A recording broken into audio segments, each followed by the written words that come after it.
to this. Clearly you knew that this was going to turn nasty at some point. Why did you go ahead with the demonstration, given that you knew it was illegal? See, number one, the officer served me the court order, and I told him specifically that I'm going to apply to set it aside.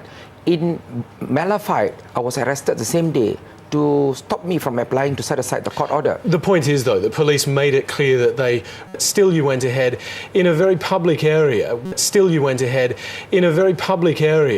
this protest, knowing that the likelihood was that force would be used.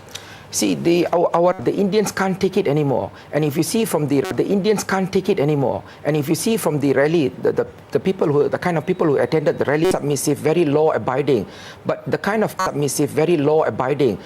the kind of crowd that came today, they just can't take it anymore. 50 years of marginalization by the answering my question, government. Though. Were you simply trying to embarrass the government by going ahead with this? Yes, we have exhausted all avenues with the government. We have written thousands of memorandums to them, letters we were given them. We have asked for a dialogue. They refused a dialogue. So the last resort is something like this, which has never been done for. But it is difficult for you to make this case, given that Malaysian Indians are represented to a large extent through the Malaysian Indian Congress, which is a member of the ruling coalition. See, the Malaysian Indian Congress president is a mere supervisor and what we call mandos in our country.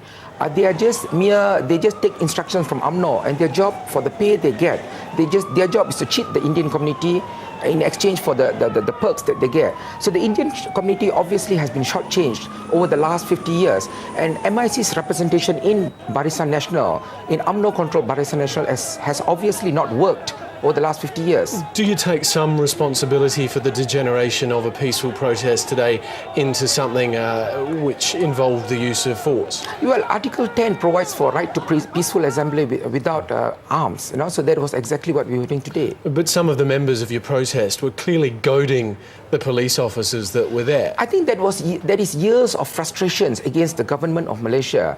Their marginalization, they don't get places in universities, they don't get business opportunities, they do not get skills training institute places, and they do not get business licenses. They are marginalized in every aspect of life. But the fact that they were goading the police somewhat diminishes your argument that it was the police that initiated the use of force. No, perhaps they were expressing their frustrations over 50 years. So you think that's appropriate? A lot of these youths have